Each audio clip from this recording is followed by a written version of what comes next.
Welcome back to Monster Hunter Generations Ultimate, Prowler only. Last time we took on the last of our variants. This time we'll be taking on a black dragon. This is not necessarily stated as that in game, but this is, I guess, more of an official term, kind of. But the quest Fades to Black has a slaying or repelling a Fatalis in Castle Shrade. Go ahead and take the quest. This is a special elder dragon of sorts. Got our dragon weapon equipped, and we'll head on out. Alright, first things first, Castle Shrade is a siege map. So if you go to the box, you'll get some ballista ammo and a one-shot binder. You get two of them. You can actually hold two of them. I'll grab those. I may not even use them, but you also have ballista ammo. Now, I haven't checked actually how much ballista ammo is doing. However, I think at the very least, the Dragonator is something I consistently got, which was 600 damage. They hit each independently. And I don't know if I've actually shown off the Dragonator yet. I want to say I have, but if I haven't, they'll each hit independently with, I assume, 300 damage each. Now, Fatalis here is very different from what he was in World. It's a lot slower, which obviously, different engine, all that fun stuff. And he's a lot simpler. He's a lot easier as well. He's going to have a lot of damage packed behind his attacks, but they're very slow.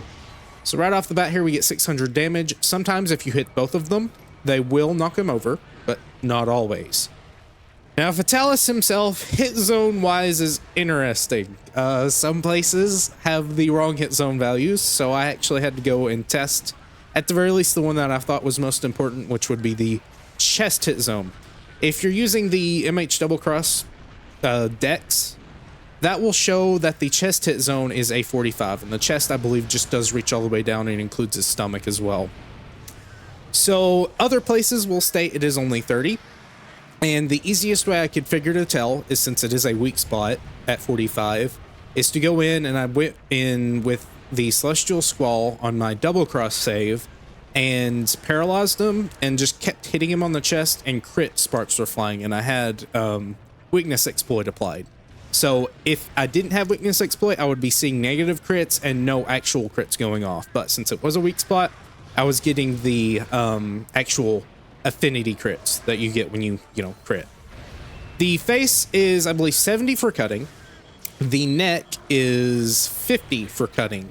Now, for blunt weapons, it's a bit different. The chest is actually only a 40, but the 5 that you lose there goes into the head at 75, which you would ideally be hitting. I don't remember if you can stun him. I don't think you can stun him in World, but you may be able to stun him here. It's going to be a bit difficult. He has a very floppy head, so it's going to fly all over the place and not be the easiest thing to reach. A lot of his fireballs are going to be fairly pinpoint, and some of them, while charged, will have a very wide area, but they're very easy to tell. They have a very long animation, so you'll have plenty of time to get out of the way or adept them. Now, he has two kind of modes. If you fought him in World, you kind of understand that, where either he'll get on the ground and do little tackles and stuff, or he'll get up, and this is where he'll normally use ranged attacks a lot more. He's weakest to Dragon, though he does have some interesting fire element weaknesses. It's not going to be better than Dragon, especially since we're still aiming for the face anyways. Here's that big charge fireball. Normally after he does it, he will fly back and go forward, but he doesn't always do it. It really just depends on what he's deciding to do there. But of course, again, we're still going for the neck always, but if he's down, or if we want to aim a Mega Boomerang at him at any point, the chest still isn't terrible. And especially if you do have weakness exploit, you can just go for that. Comes a little flamethrower. That flamethrower is very wide, has a tremendous range. Pretty much the entire map, not always. Just really depends on where he's at, but at least half, if not 75% of the map is pretty much covered by that flamethrower. So try to get behind his face if you can, and if not, just try to adept it if you have adept. It's usually always helpful. Now, a lot of his attacks will throw him into a fairly long animation, and we're going to keep distance, and this will allow us to get a lot of Mega Boomerangs off if I'm actually, going for them. I'm not really doing that right now. This little tackle always comes in a set of 2. That way you can actually leverage that to your advantage. If you're not using Mega Boomerang, you can obviously do your stronger attacks there, as long as you actually position correctly and are in a good spot whenever he finishes it. If you do get hit by it, lots of damage, as you can see here, and it has a fairly wide hitbox. He does move it pretty quickly as well, so you can't just, trust that you won't be hit by anything. Go ahead and heal back to full here. And at some point, I will try to be quiet and actually attack him correctly. But there are some interesting things you can do. There's a cannon off to the side. Again, I don't think, and I may actually test after this and see how much damage it's actually doing. There's the flamethrower getting hit. It does pull it around pretty tightly, actually. But you'll have to load it one at a time. I do believe it still does the flamethrower things from, or sorry, not the flamethrower things, the cannon things from Lao Shen Lung, where you shoot them in sets of 3, but it takes a long time to actually get it loaded up, and I have a feeling it's not going to be worth it. Obviously, I'm not attacking him very much here, but once you get into the flow of the combat, it's going to be very easy for you to just deal a lot of damage, and even so much so to the point, especially with Mega Boomerangs, that you may not even bother going for the Dragonator. I went for it at the start because it's fairly easy just to get, and then by the time it'll unlock again, which is 10 minutes after you use it, we'll pretty much have our boomerangs running and going. Now, if you didn't grab the one-shot binders, there's actually a couple of spots over here. So this little binder here you can grab. I think I won't have the little gathering icon if I have my weapon open, but you have that one there and some ballast ammo over here for that little ballista shot there. Again, I grabbed the 2 at the start. I'm not going to worry about it, honestly. There are plenty of opportunities for Mega Boomerang, so much so to the point where I wasn't healing that much in my little test run with it, but I was still running out of gauge just from the sheer amount of Mega Boomerangs I was getting off. Now, he has about 24,000 HP. I think it is 23,850. Sounds like a lot, but again, slow monster, very, very, very nice hit zone on his face as well. Means you're going to be getting a lot of just large damage off. And even with the Dragonator, you'll be able to get 3 or 4, I think 3, since you only have 35 minutes to do this. So that's about 1,800 damage, which is okay. You know, it's not the most in the world. And again, you may just outpace it by not waiting for him to walk over there and just keeping an onslaught up with your regular attacks. Probably depends on the weapon, whether or not you can actually safely reach the hit zones without putting yourself in lots of danger. We have range here, so we are privileged in that regard. You can see the hitbox on that fireball was fairly friendly. It's where it hits the ground where it actually, you know, fans out, which I guess makes sense. It does explode. Little tackle once more. Go ahead and apply big boomerangs here. Should turn around, so I'm going to try to lead it. He is not free from the old gen mechanics of Fed turning, so you can still take advantage of that. However, his tramples do some decent damage, and obviously you cannot reach his face if you're using a melee weapon up there. I think I'm safe here. That's that big charge fireball that is pretty much just a nuke. When he stands back up, he'll have a double fireball volley. He's not doing it here, he's just doing his flamethrower. We'll punish him with a Mega Boomerang. But when he does his double fireball volley, you will pay attention to the first one. He can either continue it or he can't, if that makes any sense. So when he does a fireball, if he has fire inside of his mouth, not on the outside, he will have it on the outside like now when he's enraged. If it's on the inside, that means he is continuing to do another one. It's a bit hard for us. We are very small, so our camera is closer to the ground. It's harder to look at his face. As you can see here is a hulking Goliath for us. Here comes the second one. And again, if you can't look up as easily, especially with aiming boomerangs, you may just get hit by it by being overcommitting, if I can speak correctly there. So you still want to be careful, but if he has fire in his mouth after the first one he shoots out, then you know another one's coming. Here's a little thing he does in World where he'll do a drag forward with this little blast dust. That does not do damage to you, but it is a telegraph for an attack that comes forward. Every single time he does that and you are in position, you can get a free Mega Boomerang off. That is where most of your Mega Boomerangs are going to go. Leaves you in a pretty okay position to actually hit the face. And even if not, again, you can always go for the chest there. It's a charged fireball into the little tackle. At some point, it really just depends on how he feels, will fly high up into the air and shoot a bunch of fireballs. But if you know how to fight old gen Rathalos when he goes high up into the air, you just run in under him and he can't hit you there at all. Prepare a Mega Boomerang when he lands. I'm sure he'll do it at some point, hopefully. He only actually did it once in the test hunt, and it took, I think, a little over 20 minutes, almost 25, which is pretty good for a monster with that much health. That is EX levels of health, if not even a little more. But again, you have all of these little tools to help you along if you do really need to use those ballista binders or whatever for getting some downtime to attack him. Now, sometimes you can knock him over. I never actually knocked him over in the test hunt, so I don't know what the threshold for that is at all. But you may see him actually fall over, and it may be a leg trip, but I don't really have a need to actually attack the legs because his legs aren't the best hit zone. They are soft. You won't have to worry about bouncing on them. However, you also could be hit by the tail attack that he does, even though it is a very long telegraph, or he may just fall on you or something like that. So you don't want to always just attack those if you have the belly hit zone right next to it. Here comes that tail attack. If you're on the other end, like over here, it's free Mega Boomerang. It does go pretty far, about half a clockwise, I guess. I don't know. You know me. I don't know how to speak. Comes the second fireball. You only aim it at our Palicos, though. And if you have Go-Pot Win, you can actually cheese the double fireball toss just by using Soothing Roll after you attack. So long as you are paced correctly there, you should be able to time it correctly, but sometimes you may not. Just really depends. You can actually throw this out. He did overcommit here. He has to do a head turn. This is perfect for us since he's on the ground. We're going to pierce straight up through his face. Really good hit zones, like I said before.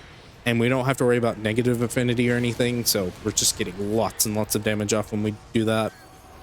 Doing a little walking flamethrower forward, another attack where we can actually get a Mega Boomerang off. Again, it's just making note of how long you have after he finishes the attack to actually punish him.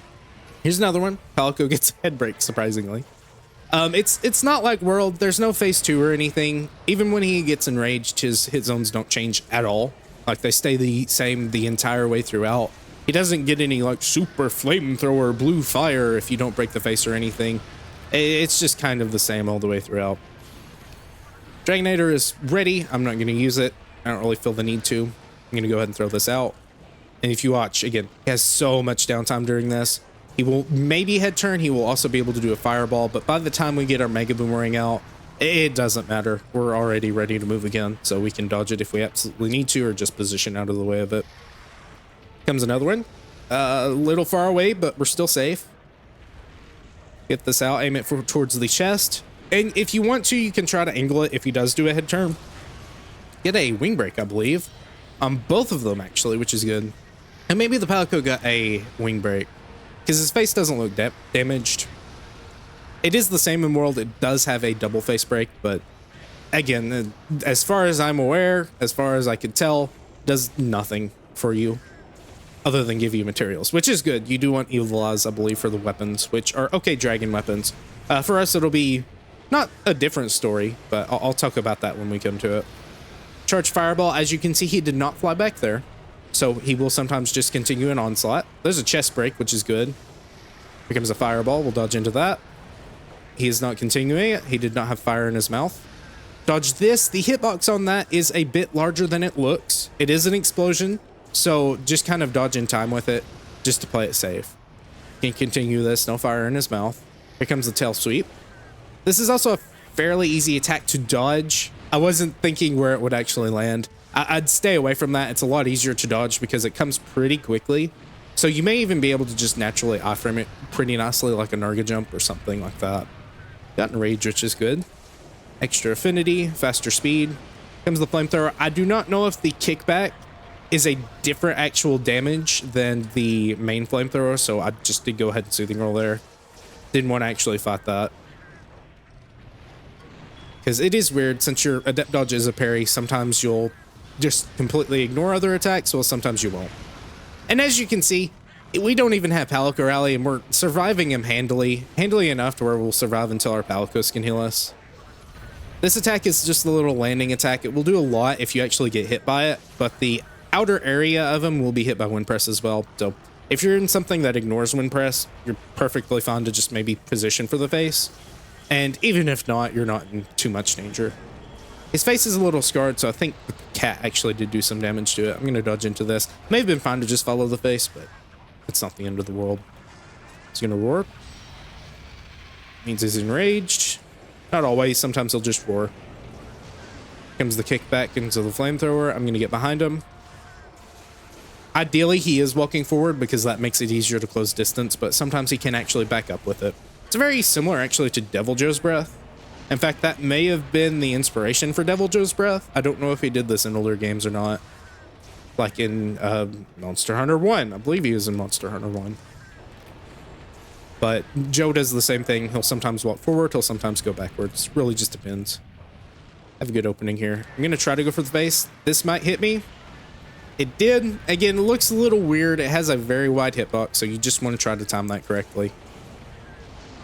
And it may expand differently. Like if it hits initially, it may not, you know, trigger the adept dodge. So it may be a bit slower. I don't exactly remember.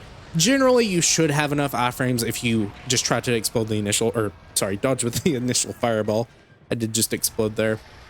But I lost an acorn in the test run. And again, it still took a little over 20 minutes. It's not the end of the world. As long as you fight him correctly, you should be fine. In fact, I'll maybe try to be a little bit more quiet here and actually fight him better than I have been.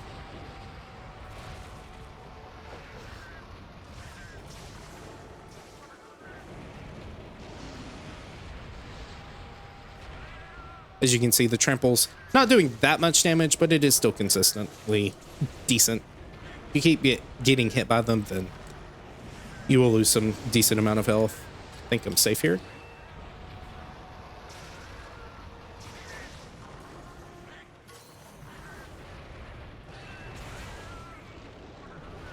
If you get hit by the back legs there, you will take significantly less damage than if you're hit by the entire tackle. So if you're going to get hit by anything, I guess try to be hit by the back legs, but ideally you're not getting hit by it at all.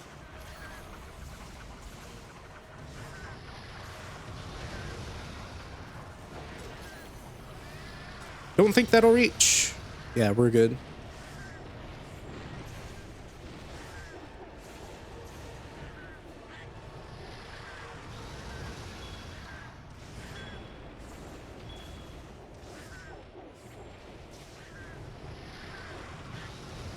No fire in his mouth, so we continue. Get a good flinch. Is this the air attack? It is. So just running under him. He can barely do anything. That's usually the finisher that he does, but he didn't even bother with fireballs that time either. He knew he was outmatched.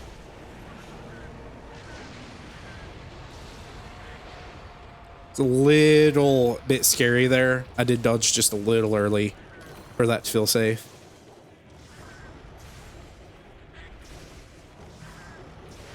I'll also say this, the arms are a 30 hit zone, so they can get in the way of hitting the chest. I think it's easier when he's on the ground to actually hit the chest than when he's standing up because his arms are acting like little shields. But even then, if you're not using weakness exploit, it's not too much less. Again, ideally you're hitting the chest if you're aiming for that area. So, you know, you don't want to be hitting the arms, but it's not the complete and total end of the world.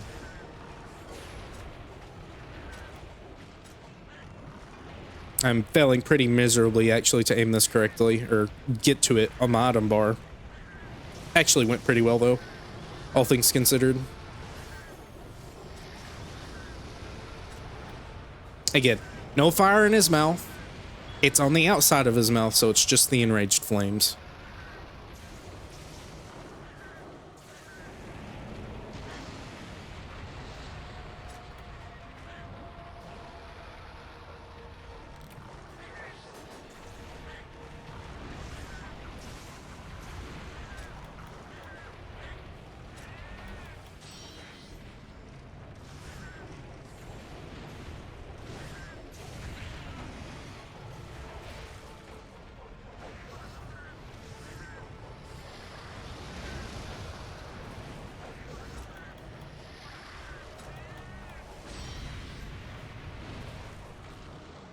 Now, sometimes the tail will carry you with it. It does not continue. Again, you've parried the attack, so you don't have to worry about it hitting you again.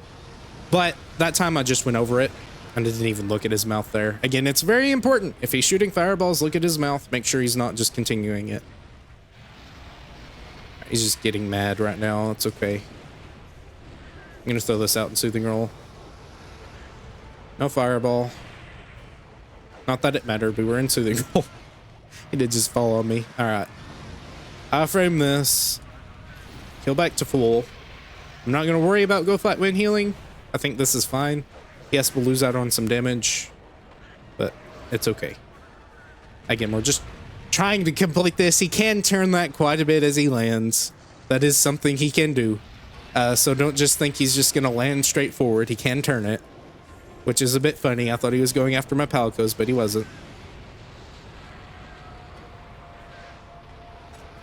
I'm going to just go ahead and do this. I'd rather be up to full. Again, it'll take a bit longer now since I'm not getting as much DPS off here, but it's not that important.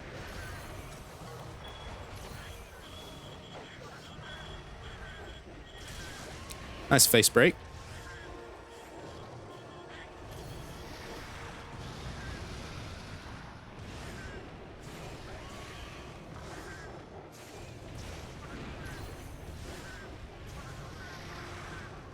Feel like this may be a combo. No. Oh, yes, it is. Okay. Just didn't wait long enough.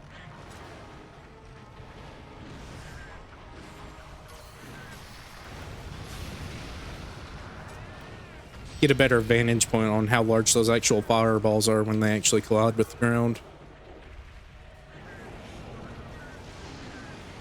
Sideways. If you have a Mega Boomerang ready, you can just pull that out of your Adept Dodge too, which will make it a little bit faster and safer as well. Eating lots of flinches, that's good. Comes another chance for Mega Boomerang. I'm glad we have Go Fight Win here.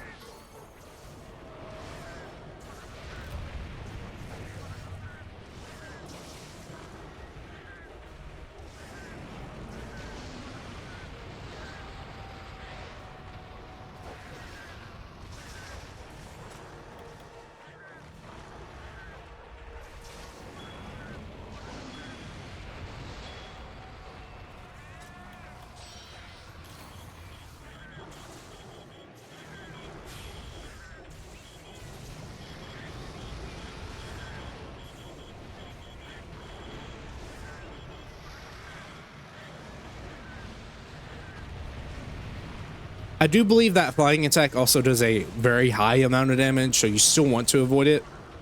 Probably really just depends on your defense, though.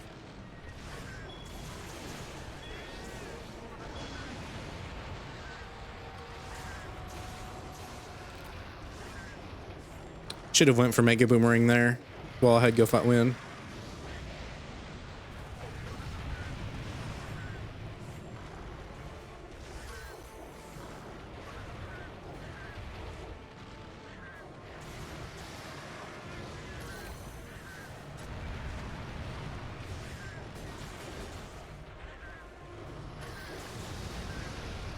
And the reason I'm attacking specifically the legs here is just to try to fill gauge.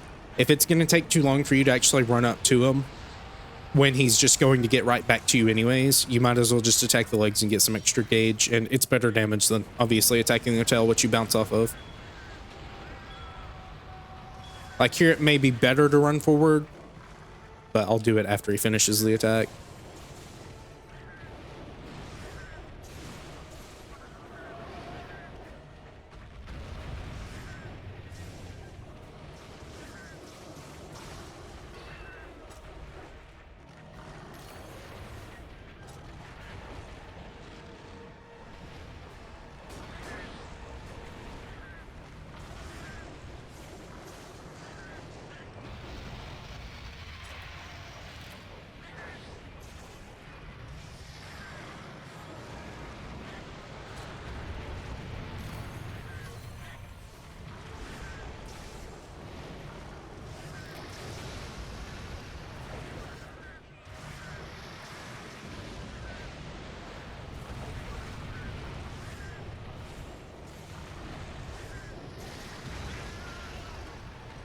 I do believe his jaw also is somewhat of a hitbox when his fire is coming out.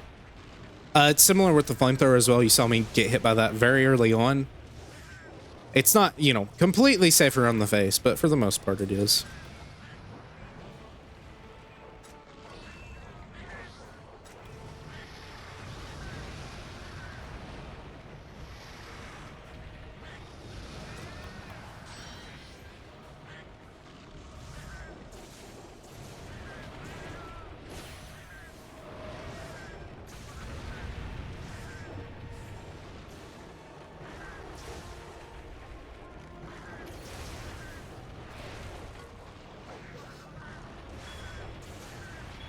And I did say before you would be able to use it 3 times. You'd technically be able to use it 4 since that first one isn't counting 10 minutes.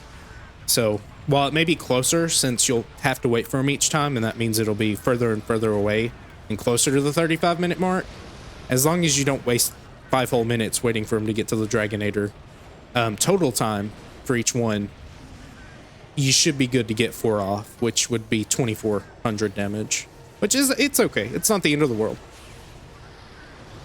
if you don't, but it's also pretty good if you do. Again, it's all about how much damage do you think you can deal in the time that it would take you to actually get him over to the Dragonator. And in 4-player, absolutely it's not worth it. Like, 4 cats can make it up by themselves, and many people consider it to be the worst weapon. So if they can do that, you know, even 2 cats, I would say at that point, absolutely. Especially if they have their Palicos with Palico Rally and such. No question. There's just no point in using it. Unless he's right there and someone just carded and is coming back, and someone's up there using the artillery. There may not even be a ballista up there. I just don't really see too much of a point in using it unless you're really struggling to get the damage off. And at that point, yeah, go ahead, use it. I don't really know how well Hunting Horn fares in this fight. That would be the next one, and Gunlance as well. Those are generally, Cats, Gunlances, and Hunting Horns are the ones considered to be the worst, because they have the worst TA times, but it's not always what makes a weapon viable, especially multiplayer or solo, for sure.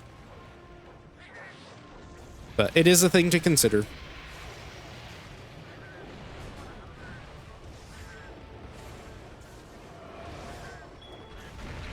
Very greedy there. Tried to pull that out, but his wings do still count as a hitbox, which makes sense. They're pretty tough.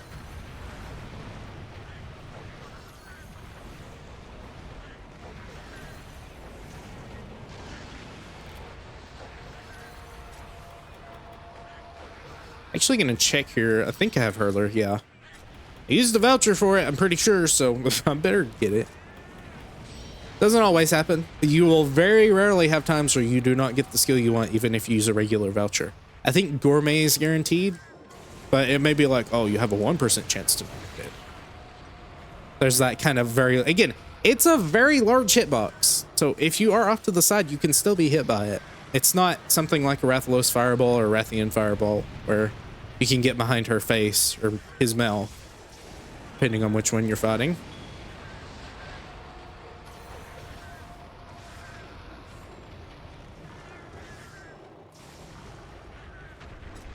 He also destroys terrain very quickly, but I'm sure you've probably already noticed that.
There we go.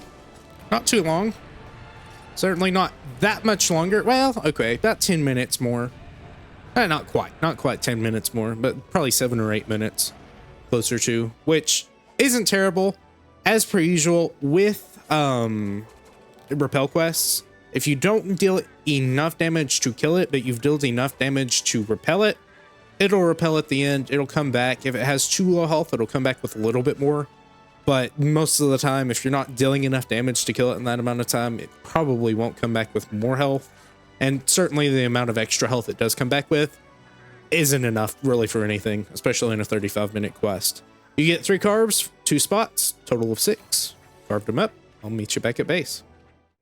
All right, back to hub. We'll go ahead and look at the weapon, and this will be more of a side grade to your current dragon weapon, the Shigaru one. Be called, and I believe I have it already, the Fatalis Eye. This one actually requires some parts. It's only 1 of each, but you need a hard horn and an evil eye. You get, I believe, both of these by breaking his head. Hard horn is probably the first break, while evil eye is the secondary break. I don't know if you're guaranteed to get it, but the last test quest I did, I got 2, and for this quest, I also got 2. So I assume there may be a reward, just regular quest reward for it as well. But you do need them, so go for that face while you're fighting it. Shouldn't be too difficult. Also needs a heavy Fatalis scrap, 4 of them in fact. But the weapon itself has negative 25% affinity on the melee side, and the same on the boomerang side. Not particularly great, but you can offset that pretty easily if you do have weakness exploit. That will make it positive 25 on good hit zones. And for your physical side, it's actually a really good weapon itself. In fact, I think it is your best physical dragon weapon for physical cats, obviously. 225 raw, 45 dragon element. That is really high. Yes, blue sharpness, so you're dealing less elemental damage than a white sharpness weapon. And you're also dealing less raw as well, but 225 is really high. It's only 3 less than the bloodbath weapon, and that one doesn't even have an element on it. So if you do have dragon boost, it's really nice dragon wise, and the raw isn't too shabby itself. As for the boomerang side, you get 10 less element, but it's still really good. Really just depends how much use you're getting out of weakness exploit. If it's going to be a fight where you're not really getting a good pickings for hit zones, Red Helm, then you're probably not going to use this. Obviously, you're not using this against Red Helm anyways because dragon element. But you'll have to play around with calculators to see whether or not this one's going to be better or the Shigaru one is better. In general, I prefer to use the Shigaru one. It doesn't particularly matter for each weapon because neither of them are deviant weapons, so you're not going to favor it if you want more gauge or anything. So in general, use the Shigaru weapon, but if you know for sure that the monster is going to be either weaker to dragon or weaker to raw, pick accordingly. I can't really give a statement on it because I don't know exactly for sure. I'd have to play around with calculators and stuff. And a lot of work does go into it. It's really easy just to pick the Shigaru weapon and go with it because the amount of damage you really are gaining isn't enough to really change your times too much. You would rather just play better, and that would probably get your times down a lot more than picking min-max best option. But again, it will be better in certain scenarios. And of course, obviously, melee side, it's going to be your best option no matter what. As for the armor, it's going to be really good. This is a very strong monster, lore-wise, I guess. So the Dragon Helm is 162 defense. It's on par with something like Nightcloak, defense-wise, the Double Cross variant, and you get negative 10 dragon resistance, but you get 3 in everything else. So as long as you're not fighting a dragon monster, it's a pretty good option to have. You don't have to have the EX completed either to transmog it because there's no EX. So if you would just rather sacrifice a bit of defense for being able to transmog early, kind of early, you can go ahead and transmog these pieces. Also, something I neglected to mention is that you do unlock Black Fatalis at HR 90. I didn't really notice it because I'm HR 188 already. You get going pretty quickly through HR ranks if you are farming deviants, especially solo. You'll notice it going a lot faster. Not hunt time wise, but you'll actually notice your HR going up quite a bit. So if you're not there yet, keep grinding away. You'll eventually unlock it. But chances are if you're spending a lot of time on deviants and in game, you'll already be there. Either way, thank you for watching. Hope Hope you enjoyed. If you did, please consider leaving a comment below and maybe even consider subscribing. Until next time.